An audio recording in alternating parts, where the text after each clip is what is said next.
Balang araw, maging gobernador si Yuan. Manay mo, baka naman dumami ang kaaway ko.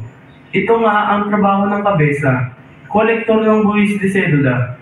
Kapag hindi nagbayad ang mga ito, abonado pa ako. Bakit hindi mo na lang sila papuntahin sa tribunal para magbayad? Ay, kaya nga tayo andito, para mangolekta. Tao po. Tao po. Mukhang walang tao. Tao po. Walang tao. Candido, halika. Ay, magandang hapon po. Ako po si Emilio Aguinaldo, ang bagong kabesa niyo dito sa Binakayan. Hinahanap ko po si Felipe Nacion. Kayo po ba ina niya? Matagal nang hindi umuwi dito si Felipe, iho. Hindi pa po kasi siya nagbabayad ng buwis. Kayo po ba kukolekta ng buwis dito?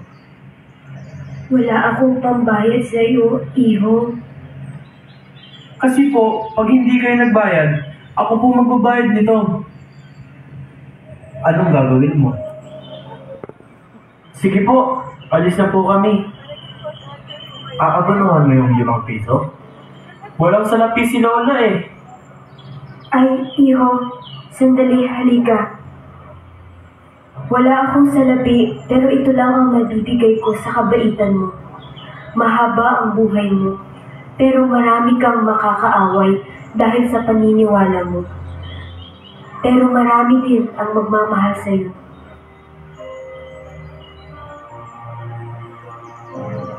Mayroon kang 3 babaeng mamahalin, pero 2 lamang sa kanila ang pakakasalan mo.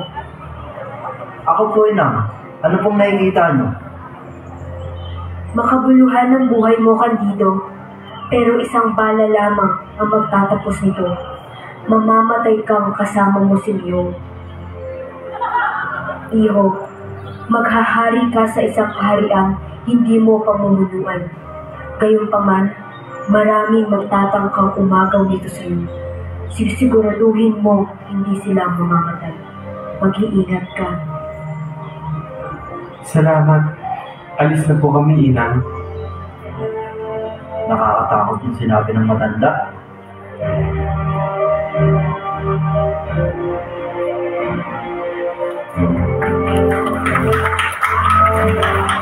Marso 14, taong 1895, sa Tondo, Maynila, isang binata ang haharap sa pinakamahalagang pasya ng kanyang buhay.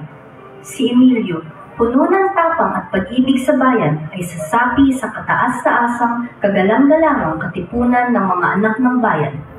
Sa gabing ito, magsisimula ang kanyang landas bilang isang tunay na katipunero.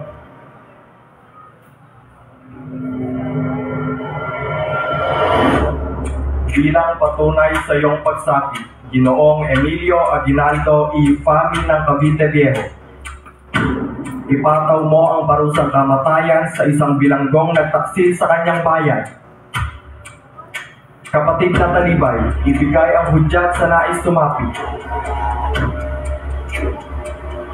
Pagbilang na 3. 1, 2, 3.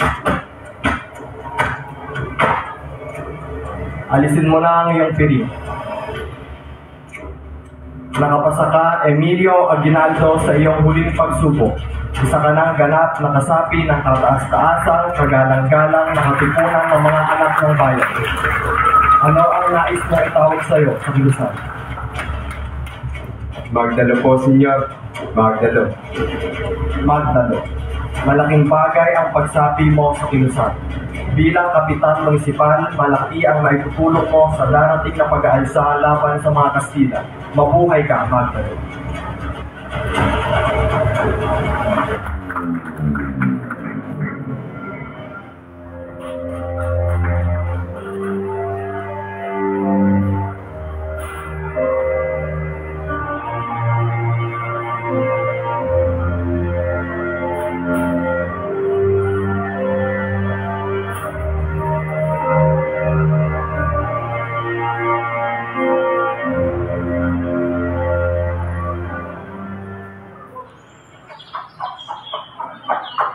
Hoy! Hoy, Sirvente! Makinig! Ihanda mo ang aking karwahe at ang aking kabayo. At ako'y mauwi na sa aking biyahe. Pero senyor, Ngayon din! Indro! Mga Indro kayo lahat! Claudio. Oh, senyor. Ayusin mo agad ang kalesa ni Teniente Chacon.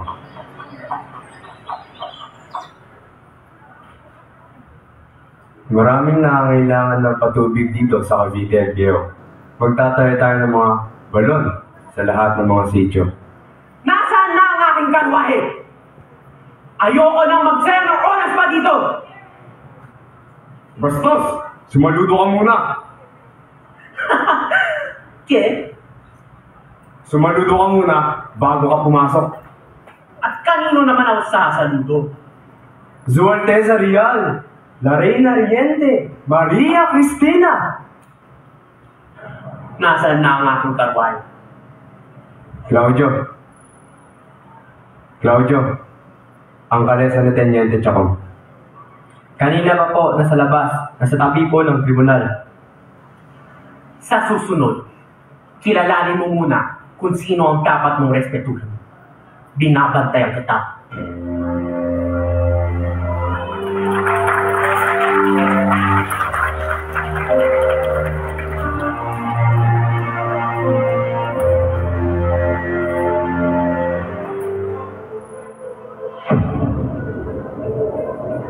Kumbinsido ako na mayroon ng mga masones sa Cavite. Kaya hindi tayo maaaring umupo lamang at maghintay ng isang insureksyon.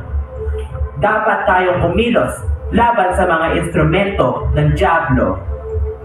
Ang masama pa ay ang organisasyong ito na tinatawag na Katipunan ay mas marahas pa kaysa sa mga masones. Isang tunay na instrumento ng Diablo. Anong gusto mong gawin natin, Padre Agustin? Hindi natin sila kilala. Hindi tayo maaaring makulong dahil lamang hindi sila naniniwala sa Diyos. Precisamente. Kaya dapat nasa kulungan sila. Dahil una, hindi sila naniniwala sa Diyos. Pangalawa, hindi nila ginagalang ang otoridad. Kung hindi sila naniniwala sa gobyerno, maaari nilang pamunuan ang buong kapuluan. Lo siento, General. Ngunit ang iyong posisyon ang nakataya rito. Ang sa akin lang, pwede nating subukin ang kanilang monarkiya sa Espanya. Paano natin gagawin yan? Hindi natin sila kilala. Sensilyo. Lahat ng mga edukadong tao ay mga mason. Ang mga mamamayan ay mas gugustuhin pang magtrabaho imbes na magplano ng isang rebellion. Tatanungin lamang natin sila kung may kilala ba silang mason o sila ba ay isang mason. At sila ay iimbitahan natin para pakiusapan. Maaari pa natin pagtangkaan ang kanilang pamilya, ang kanilang kabataan. Hindi tayo nakasigurado kung ang mga panganong ibibigay nila ay tunay na mga mason. No importa hanggat sa may pangalan. Pwera na lang kung ikaw, Ginoong Aguinaldo, ay isang mason o isang katipunan.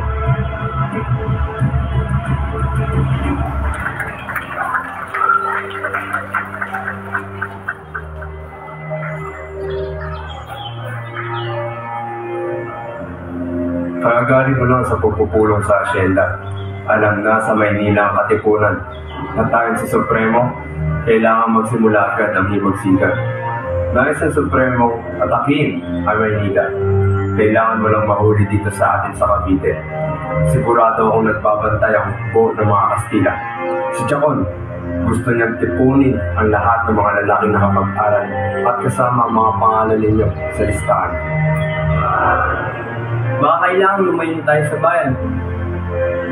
Mabuti pa kaya mo yung mamundak na lang tayo. Hindi maaari. Mas lalo lamang sila magsususpecha. Mas mabuti na lamang na matatili kayo dito sa Cavite. Sisiguraduhin kung wala silang pruweba sa mga hinala nila.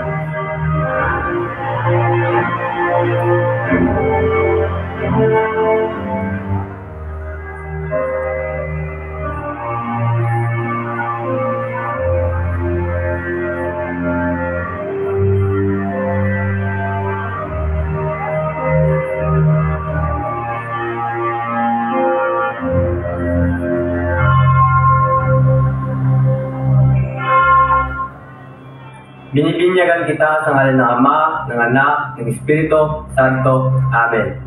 At ang mensahe sa kanyang mga anak. Cabra perezosa, estoy harto de ti. Cabra perezosa. Padre! Padre! Por favor! Silencio! Por favor!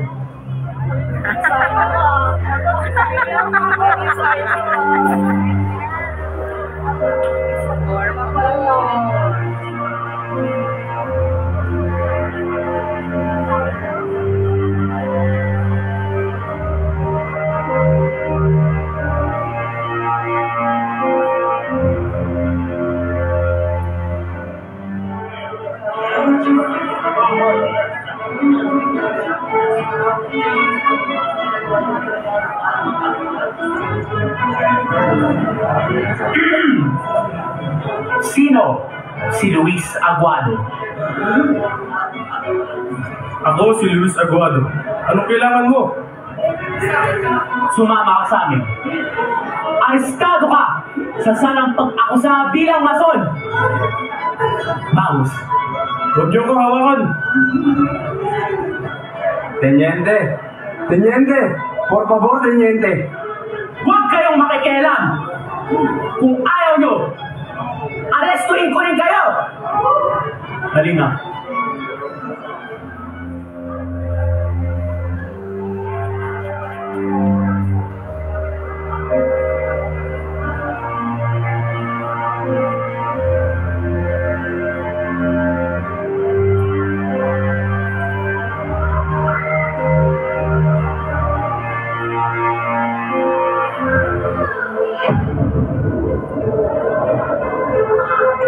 Irian. Gracias, Teniente. Gracias.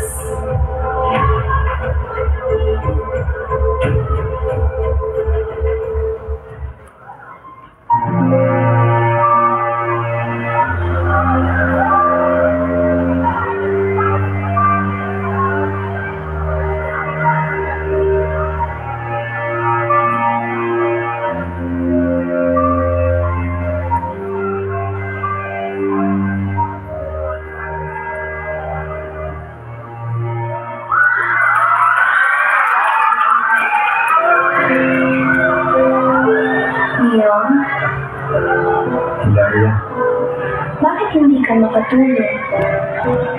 siguro hindi na kaya na ako. Sige, matulog ka na.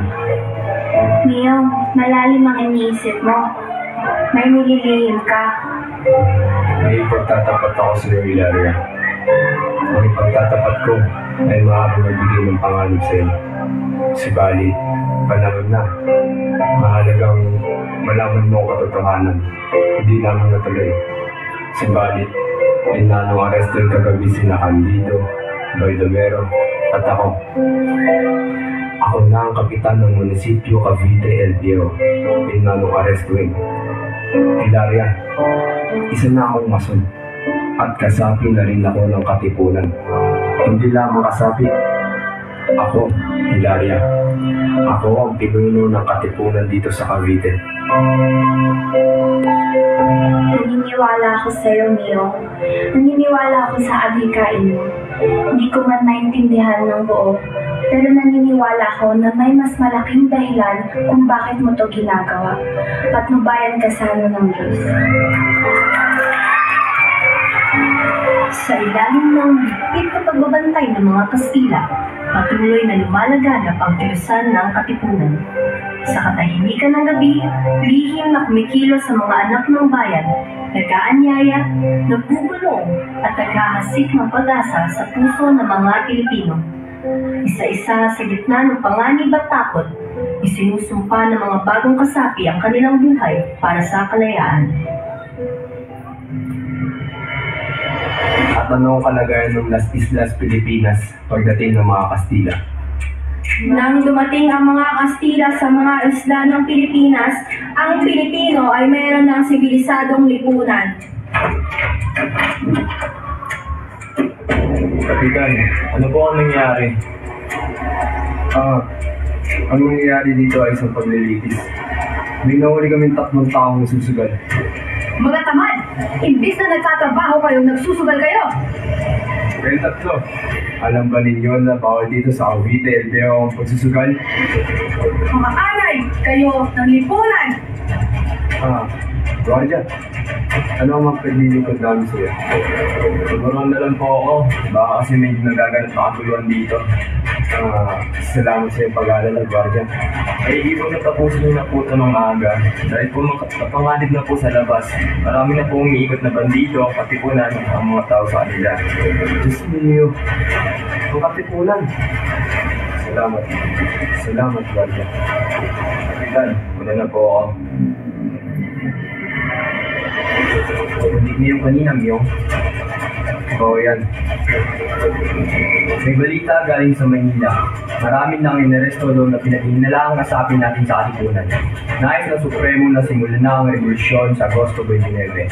Atakihin nila ang San Juan del Monte at tayo naman ay susugod sa Cavite. Agosto 29. Sa isang linggo na yun, iilan na lamang ang ating armas. Kailangan na raw simulan ng himagsikan. Agosto 30, taong 1896. Sa unang pagkakataon, nag-alab ang tapang ng mga Pilipino laban sa mga Kastila. Sa San Juan del Monte, sabay-sabay na sumiklab ang himagsikan, mga itak laban sa baril, dugo kapalit ng kalayaan. Dito, opisyal na nagpasiklab ng apoy ang revolusyon ng Katipunan.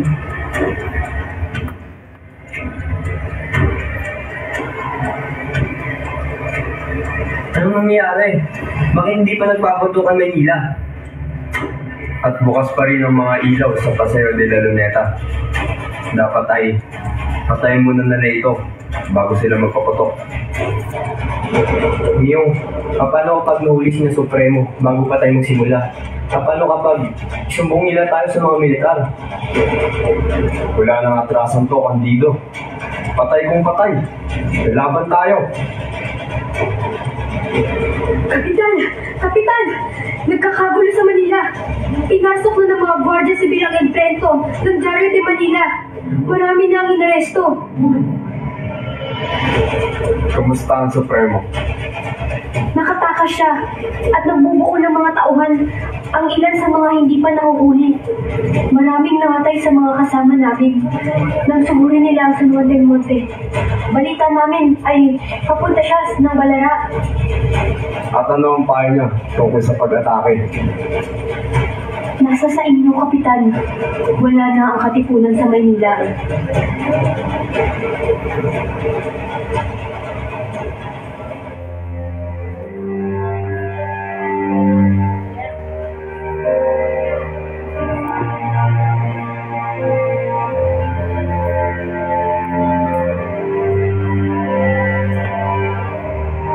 Recibimos noticias de que ang grupo de bandidos. May nakuha kami mga impormasyon na may rebelde at may plano sila na atakin at pabagsakin ang Maynila. Naniniwala ako na hindi kaya ito ng aming mga kauban lamang. Kaya nais kong malaman kung may sapat ba na sundalo para tulungan kami dito. Pasensya, pero pinadala ko na ang lahat ng sundalo sa Manila. Dahil sa atake ng mga rebelde na tinatawag na katipunan, kailangan na kayo muna ang masikaso neto.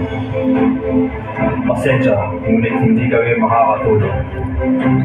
Hindi kahit isang sundalo? Hindi mo ba ako naririnig? Pinadala ko na ang lahat ng sundalo sa Manila.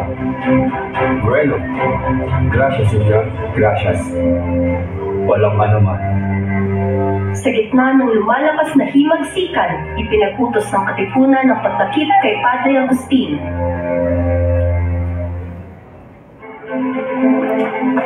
sa Manila! Rapido! Rapido! Kung hindi magsasalita ang mga rebeldeng masonis na ito, ilalabas nila ang kanilang lakas ng loob sa Manila! Oo, Madre de Dios, Kapitan Aguinaldo. Sigurado naman akong hindi ka papatid ng isang alagad na Diyos katulad ko. Oo, mga bakas sa iyong kaluluwa.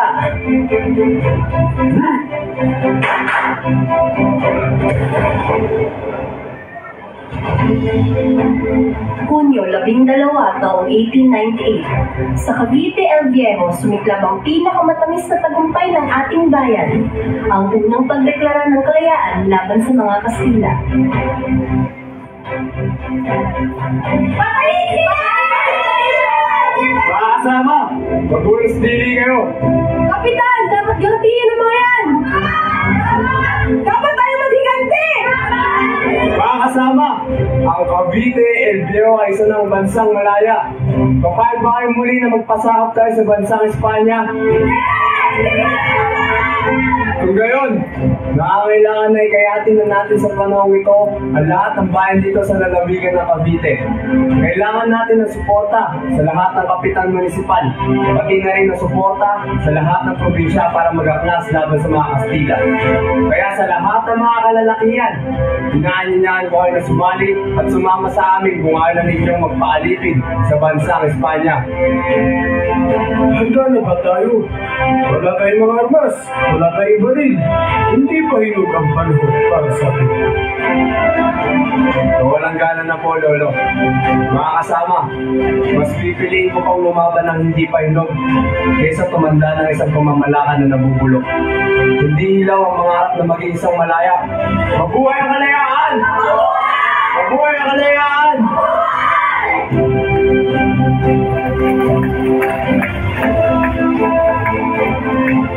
Kasabay ng pag-alab ng himagsikan, nagsimula ring mag-agilap ng mga kapitonero ang mga Kastila, at sa isang mapanganib na gabi, nahulog sa kanilang kamay si Gaudioso.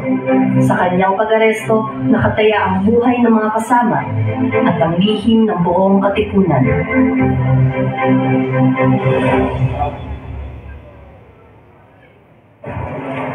Kapitan Myong, ang taong ito ay nahuli ng mga kawal natin. Siya ang banggero na nagatid kay Padre Agustin sa bilang pampang upang makataas. Isa siyang traidor, kasama ang kanyang anak. Isa siyang kaaway. Dapat siyang makulong o kaya mamatay. Palagay ko ay ginagawa lamang niya ang kanyang trabaho. Pero Myong, Papipiliin natin siya kung saan niya gusto magsilbi. Anong pangalan mo? Gadyoso po. Gadyoso po, General. Gusto mo bang sumama sa hukbong itinataguyod namin? sagot! Opo. Tanggalin ang tali.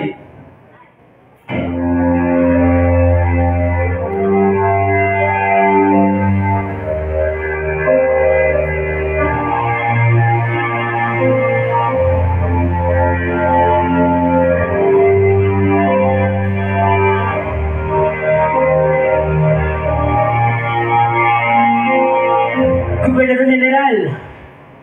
Anong nangyari sa'yo? Bakit ganyan ang iyong itsura? Bumagsak na ang Cavite. Nagsimula ito sa Cavite El Viejo. Ngunit hindi magtatagal, babagsak din ang buong lalawigan. Ang ating pwersa ay mahina at puno ng duwag. Yan ang dahilan kung bakit dapat hindi nakikialam ang simbahan sa negosyo ng militar. Kailangan maging responsable ang simbahan kapag ang gobyerno mismo ay responsable. Alam na namin yan! Kahit huwag kayong makikialam! Silensyo! Nasa kamay na ng mga rebelde ang Cavite. Están ocurriendo eventos similares en Batangas, Bulacan, Laguna, Tarlac, Nueva Ecija, Manila. Kukunin ng militar ang pamahalaang sibilyan sa mga lalawigan ito upang maitaboy ang rebelyon.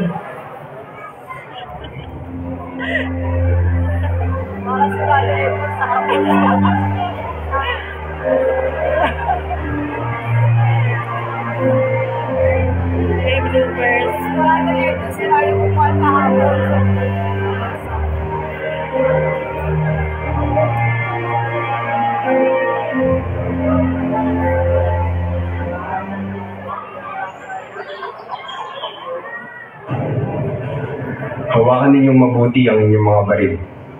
5 bala lamang ang magkakasya sa baril na ito. Kaya layunin ninyong mabuti. Laging ang tatandaan. Kasa, tutok, putok. Harangin mo ang kalaban mo rito. Hawak sa kamay. Dito sabay pihit para mabitawan ang kalaban ng sandata. O halina, pila na kayo. Kumuha kayo ng madami at kumain para may lakas kayo sa pag-iensayo.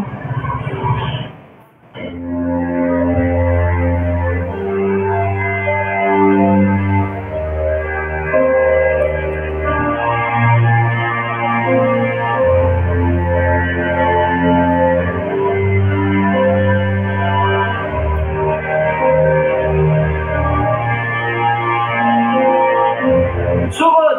Patay na guli ng mga rebelde!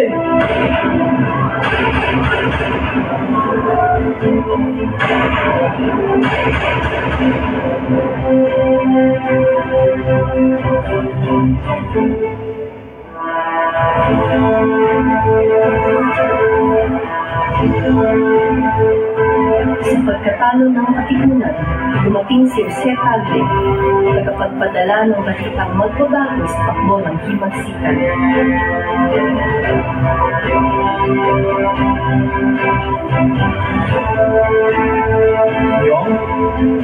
Myong!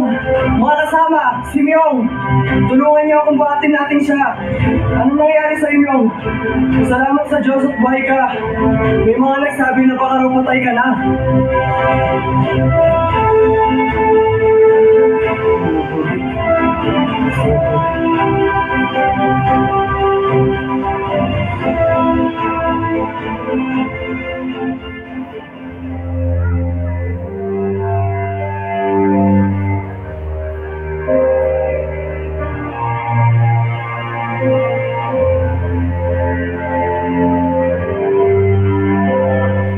Magandang hapon, Don Jose Tagle.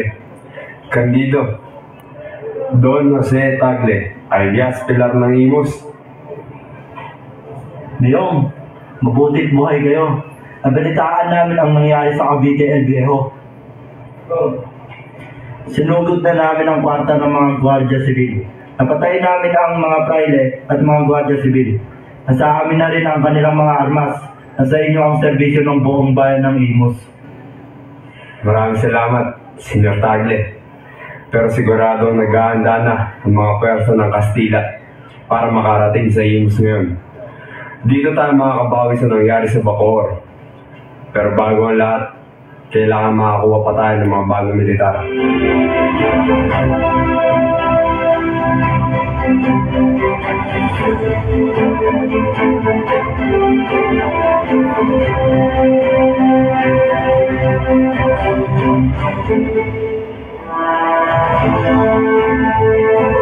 Mga lalakihan!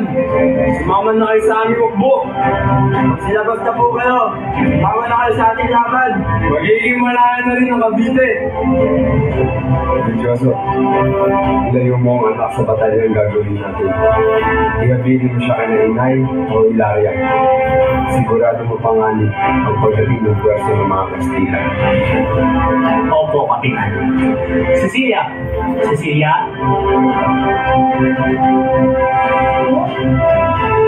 Doon ka muna kay Hilaria.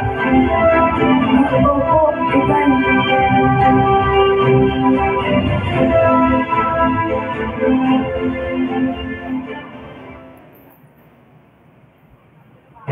Candido, nakikita mo ba yung matandang katabi ni Cecilia? Sino ang matanda? Wala akong nakikita. Yung matanda, yung hinulaan tayo. Mawalang galang na. Sino pong matanda ang tinutukoy ninyo?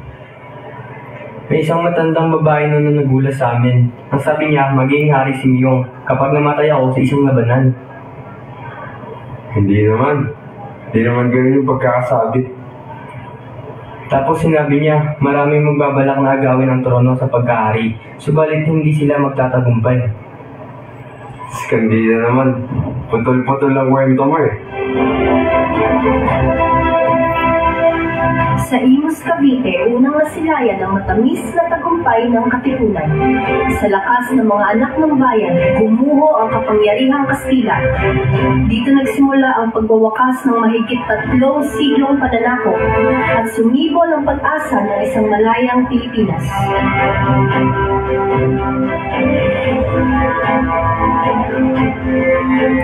Taas yung mga kamay nyo! Mga kababayan, Pilipino rin kami kagaya nyo. Ayaw na namin sumama sa mga Kastila. Mas gusto na namin sumama sa inyo. Mga kasama, sasama na sila sa atin.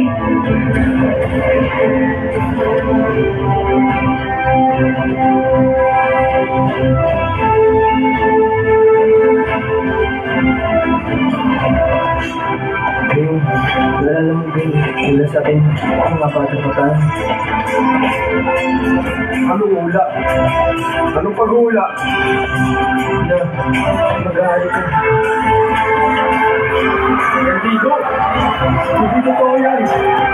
Panalo na tayo sa pinakayan! Gandigo!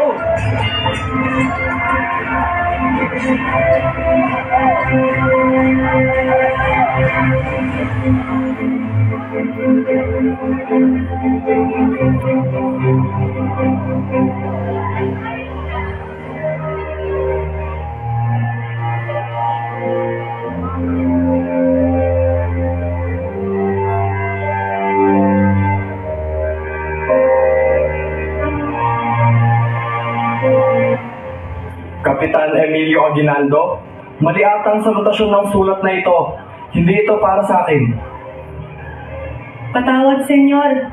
Akala ata po nila, Padre Pio, na si Emilio Aguinaldo ang tumalo sa batalyon ng Kastila sa Imus at Binahayan. Siya nga. Siya ang pinuno. Kung ganun, senyor, bakit nga kami pinapapunta sa inyo? Pues, hindi nyo alam ang kausap nyo. Armistisyo, ito ay isang insulto.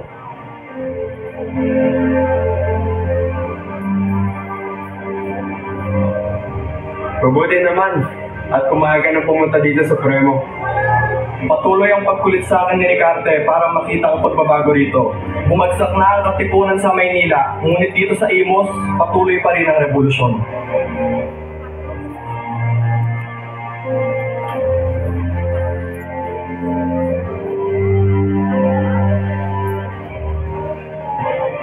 Mga Ginoo, ikinagagalak kong ipakilala ang pinuno ng Magdiwang, Supremo ng Katipunan ng mga anak ng bayan at ang hari ng Katagalugan, Andres Bonifacio.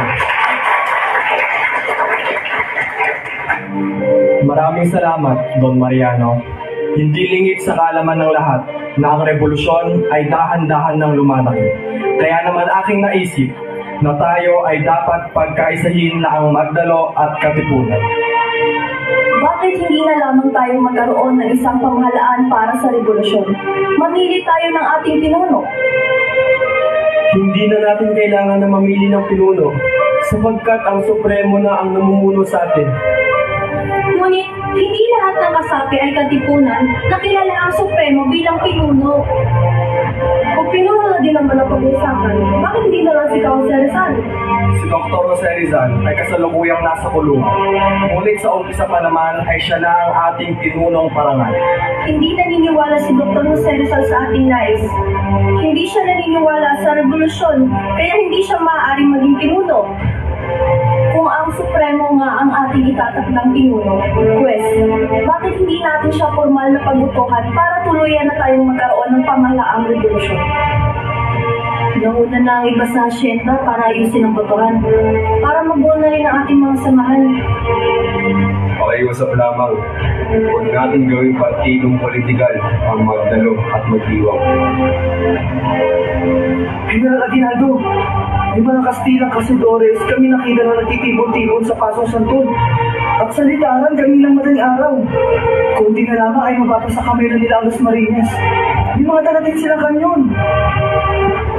Daniela, ikaw nang bahala sa Teos. Siguradong makukubo na inira sa bayan ang aatake. Pag-usahin ninyo, magsihanda kayo. Magbumarcha tayo papunta ng salitaran.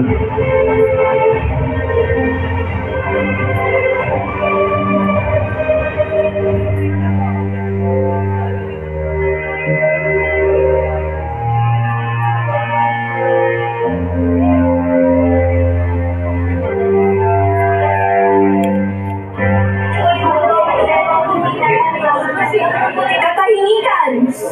Nandito tayo ngayon para formal na pagbotohan ng ating gabinete. Ngunit, atin lamang linawin, ano ba ang pamahalaan na nais nating itaguyod? Republika ba o monarkiya? Simula't una pa, ang simbolong ka sa katipunan ay sumisimbolo ng kalayaan. Mawalang galang na supremo. Ngunit republika man o monarkiya, may karapatan itong maging malaya. Oo, tama ka. Republika. Republika ang ating itataguyod.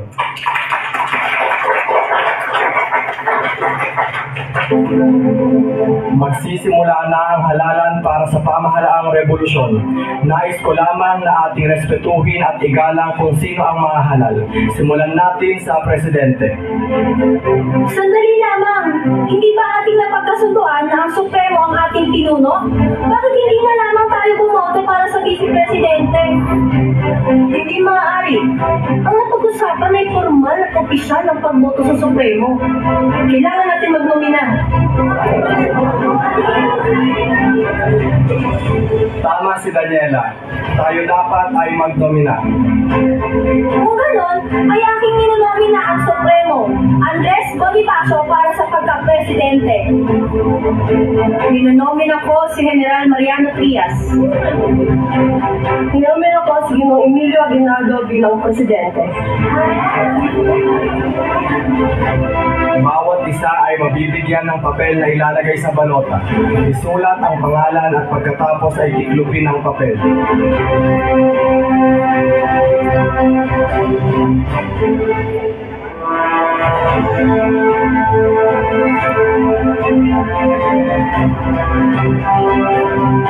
Aguinaldo, Trias, Bonifacio, Bonifacio, Aguinaldo, Trias, Aguinaldo, Bonifacio, Aguinaldo, Trias, Aguinaldo, ang ating presidente at ng pamahalaang himagsikan, Emilio Aguinaldo.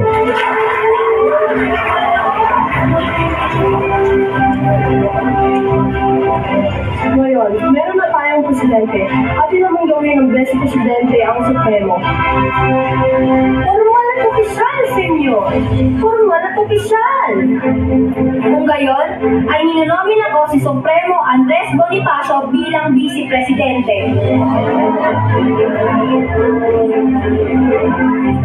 Aking ninonomina si Ginoong Mariano Trias.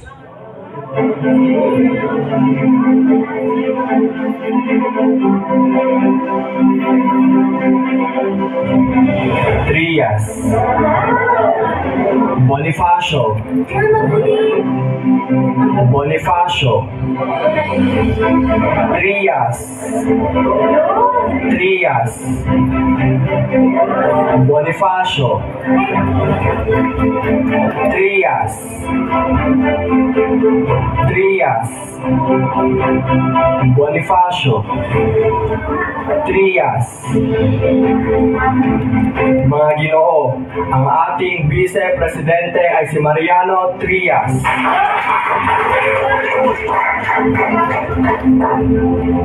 Narito na ang mga nahalal na para sa pamahalaang himagsikan. Presidente Emilio Aguinaldo. Vice Presidente Mariano Trias, Kapitan General Artemio Ricarte, Ministro de la Hera Emilio Rigeyo de Dios, Ministro de la Interior Andres Bonifacio, at marami pa dapat tayong ihalal. Ayoko pong mang-insulto, ngunit hindi po ba na kinakailangan na may mataas na pinag-aralan at ekspertiya ang Ministro de la Interior? Hindi ba ay hindi angkop si Andres Bonifacio sa posisyon na ito dahil wala naman siyang pinag-aralan? Bakit hindi natin piliin si Jose del Rosario na siyang tunay na... Sandali nga lang, di ba ating napagkasunduan na ikagalang at irespeto natin kung sino ang mahalal? Bakit nang ako na ang nahalal sa pinakamababang posisyon sa gabinete? Eh nagpo-protesta ka pa, ha? Hayop ka! Gusto mo ng duelo? Paalala lang, Andres. Iyon ay isang suggestion lamang at hindi motion. Wala akong pakialam. Tayo ay magduelo! Supremo! Dahan-dahan! Kumalma ka! Bitawan niyo ako. Bilang pinuno ng halalang ito, dinedeklara ko na walang saysay at bisa ang halalang ito.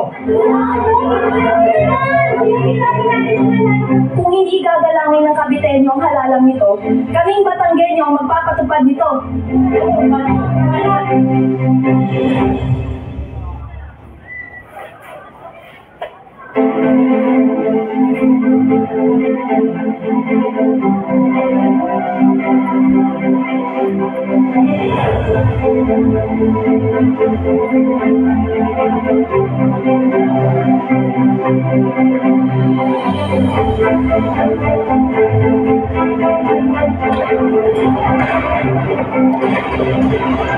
General Vicente, kumusta ang halalan?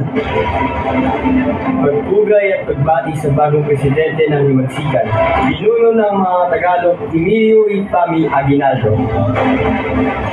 Kailangan mo ngayon magtungo sa Senda de Hero kasama ang iba pang opisyal para manumpa. Hindi maaari. Hindi ko pwedeng iwan ang aking posisyon dito sa Pasong Santol. Masyado mapanganib. Ngunit mas kailangan ka ng bayan. At siya nga pala, maligayang karawan. Ako na ang bahala rito. Maraming salamat, General. Siguraduhin mo lang na hindi magtatagumpay ang kalaban. Para sa bayan, General.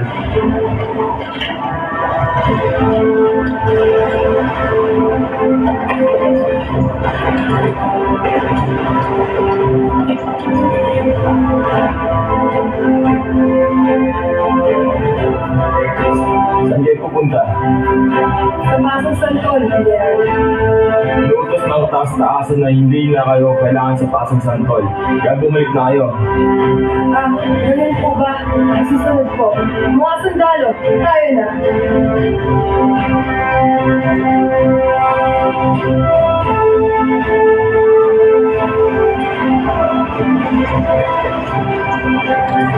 Asan na ang mga tulong? Senyor, gusto mong balita. Bumagsak na ang Pasong Santol. Ano nangyari sa'yo? Napakalubha na yung tamat. Bakit walang kawalan dumating mula sa aking inutos? Sinabi ni General Ricarte na bumalik kami at huwag na pumunta sa Pasong Santol.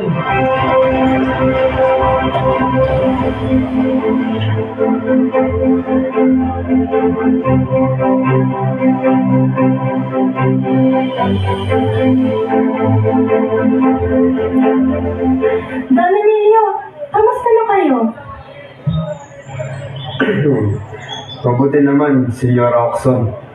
Nanghihina pa rin at nilalagnat. Pero kakayanin. Komandante Makapagal. Sandali lang. Komandante Makapagal. Baka sakali na nag-aalala ang ating mga kasama. Puntahan mo agad si General Del Pilar at General Noriel. Sabihin mo sa kanila nandito na ako sa Cavite at nagpapagaling. Laging maging matalas ang pakiramdam at maging alerto. Mag-iingat kayo. Ngayon din po, Don Emilio. Ikaw, kayo, lalakad tayo. Pupuntahan natin sila General Del Pilar at General Noriel. Ngayon din po. Senyor Roxon, may itatanong na sana ako sa inyo. Dahil may dilag akong kasama kanina. Ha? Dilag? Wala naman pong dilag dito sa bahay na ito, senyor.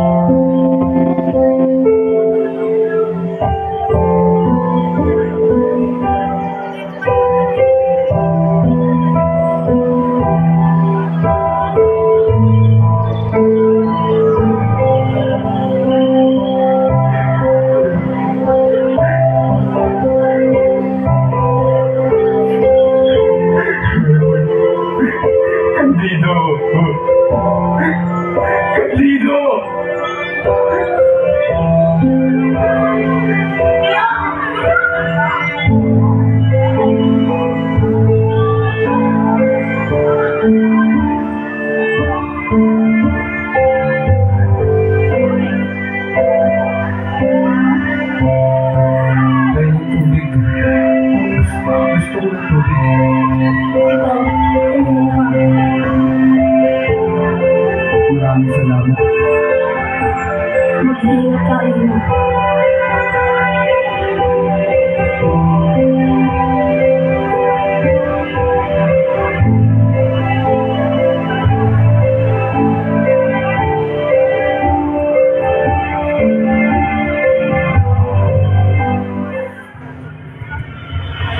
Don Emilio! Senyor! Senyor! Senyor! Gumising po kayo, senyor!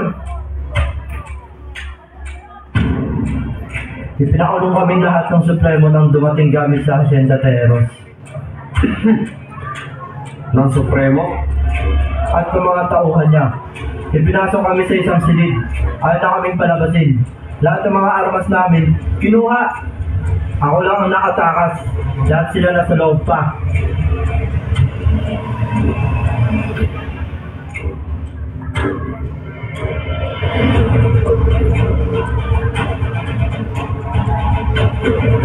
Pasensya na po. Iniutos po sa amin na huwag kayong papasukin. Mga kawal, kilala niyo ba kung sino ako? Opo, senyor. Kaaway ba ako? Hindi po, senyor. Nasasaad sa liham na ito na nakatakdang sumuko si General Emilio Aguinaldo sa mga kaaway at malamang nasa kanila na siya ngayon.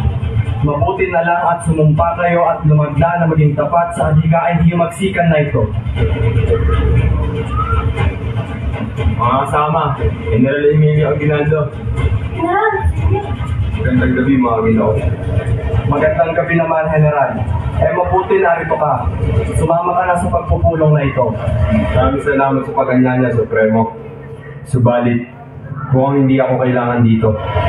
Lalo na hindi ako imbitado sa pagpupulong na ito. Aalis na ako. Sandali! Senyor! Senyor! Pinapabalik ko yan ng Supremo sa pagpupulong. Inuulit ko, Procopio. Hindi ako imbitado at kailangan sa pagpupulong na yan. Salamat. Buksan ang pinto. Opo, senyor. Makakalaya na kayo. Dali! Bumalik kayo sa kampo.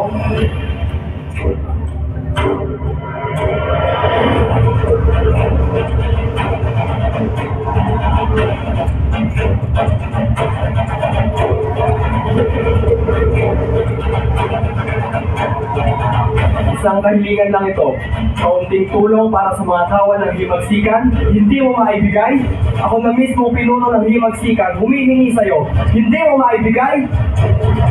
Pasensya na po, pero sapat lang po ang aming salabi para sa pamilya namin. Procopio, alam mo na ang gagawin.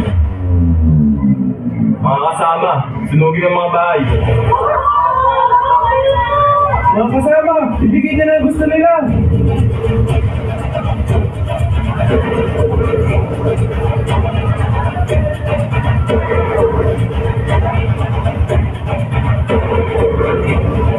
Senyor, pinabibigay ni General Severino de las Alas isang liham mula sa pinuno ng bayan ng Indang. Pinilit daw ng mga tauhan ng Supremo na bigyan sila ng pagkain sa salapi. Ngunit hindi ito natupad. Tinakot sila ng Supremo na susunugin nila ang buong bahay sa Indang. Wala na akong magagawa. Dakpin na ninyo ang Supremo.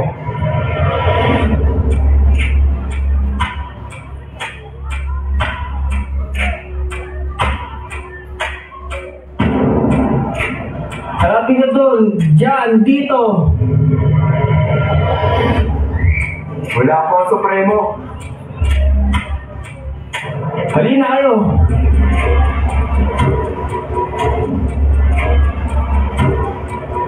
Nakausap mo ba siya? Opo, pasinyor. Hindi siya susuko. Saan mo ba siya nakausap? Sa bahay ba nila? Hindi. Nakapiling ang mga mata ko. Pero sa gubat, napansin ko ang mga hukay at baklad malapit sa dinaanan namin. Siguradong malapit doon ang pinagtataguan ng Supremo. Kailangan na natin sumugod.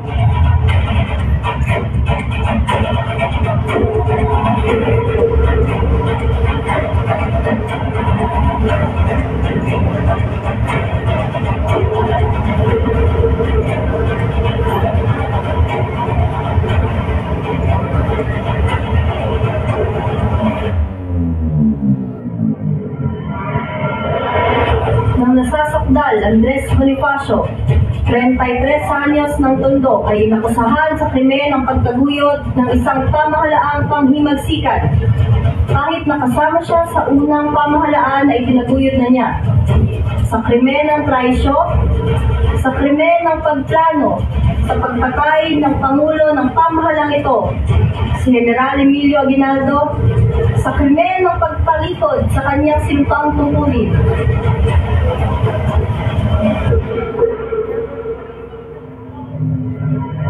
Mula sa Hacienda Tejeros, nagpulong kami kasama ang kaanib naming magdiwang sa Hacienda Recolectos sa Naig.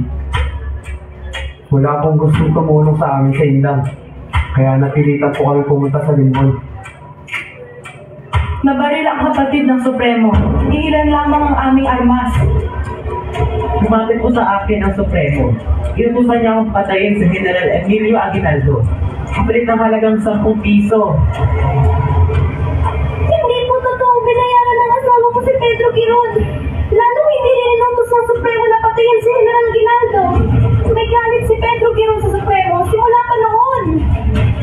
Naroon ka ba sa Hacienda Tejeros noong ika-22 noong Marso 1897? Oo. Naroon ka rin ba nung magsimula ang halalan para sa pagbuo ng pamahalaang panghimagsikan? Oo, naroon ako. Alam mo bang may tinatag na bagong hukbong sandapahan ng kilusan panghimagsikan? Alam ko. Ito ay pinamumunuan ni General Santiago, General Emilio, General Pio at General Ricarte. Meron ka bang katungkulan sa bagong pamahalaang panlalawigan ng Cavite? Hindi ko masabi dahil hindi nila alam na may bago silang tinatag na pamahalaan. Kilala mo ba si Pedro Quiron, Benito Torres, Pio del Pilar at Modesto Ritual? Oo, kilala ko sila. Ilang beses kang nakipag-usap kay Pedro Quiron para sa planong pagpatay kay General Emilio Aguinaldo? Wala kaming pinag-usapan kailanman na planong pagpatay kay Emilio. Inutos mo ba ang paputukan ng mga kawal ng pamahalang himagsikan? Nagulantang nila kami nang lusubin nila kami na walang babala.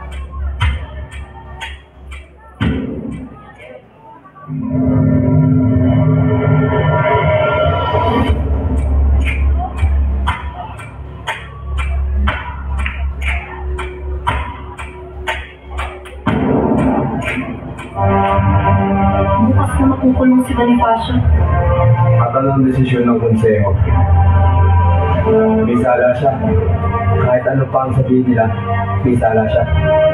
Oo nga, may sala si Bonifacio. Pero maigpit ang pakikiusap ko sa inyo. Huwag na huwag niyo siyang ipakupatay. Dalhin niyo lang siya sa Pico de Oro. At ikaw naman, anong gusto mong mangyari sa'yo? magpakamatay ka? Don Emilio, kapag ipinatapon mo lang si Bonifacio, isa lang iisipin nun at pati na rin ang mga Espanyol na mahina ang loob ng pamahalaan na ito, na hindi tayo seryoso. Kaya tayo buhay at nag-uusap ngayon. Ikaw mismo ang saksi sa paglilinaw na ginawa niya sa amin, Senyor. Gumawa siya ng sulat at sinabing ikaw daw ang gumawa. Dininyan niya kami kung saan na tayo hatiin. Kung hindi siya mamumuno o magiging hari, mas gusto pa niya makita magwatak-watak ang bansang ito. Don Emilio, pag ipinatuloy mo ang pagpapatapon kay Bonifacio at nagkataon na natagpuan siya ng mga Espanyol, hindi tayo nakakasiguro na hindi niya sasabihin ang mga plano natin. Kailangan namin ng pirma mo. Nasang-ayon ka sa anumang hatol o kaparusahang ibibigay sa kanya ng Consejo de Guerra para sa bayan, Senyor. Pero kailangan ko si Bonifacio na buhay. Gagawin namin ang buhay del Pilar. Buhay!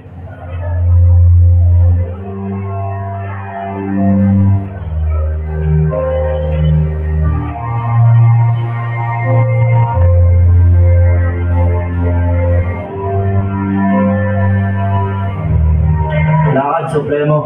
Sandali lang, makapagal. Kanina pa tayo naglalakad. Ano ba talagang balak niyo sa amin? Hindi ko pa alam. Nasa akin ang kautusan. Basahin mo na. Inuutos ng Consejo de la Guerra na siya naglinis kay Procopio Bonifacio at Andres Bonifacio. Sila ay hinahatulan ng parusa. Procopio, wag! Supremo, tumakbo ka na! Hindi natin makakamit ang kalayaan kung tatakbo tayo. Hindi! Itik na ang kalayaan. Pipitasin na lang. Mabuhay ang kalayaan!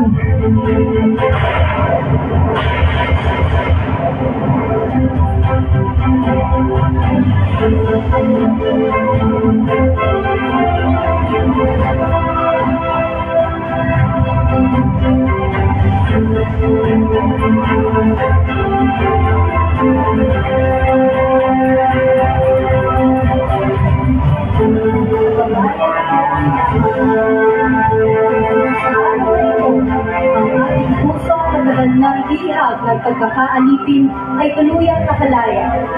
Sa harap ng ating watawang, sa ilalim ng araw ng ating inambayan, ipapahiyot ko sa ngalan ng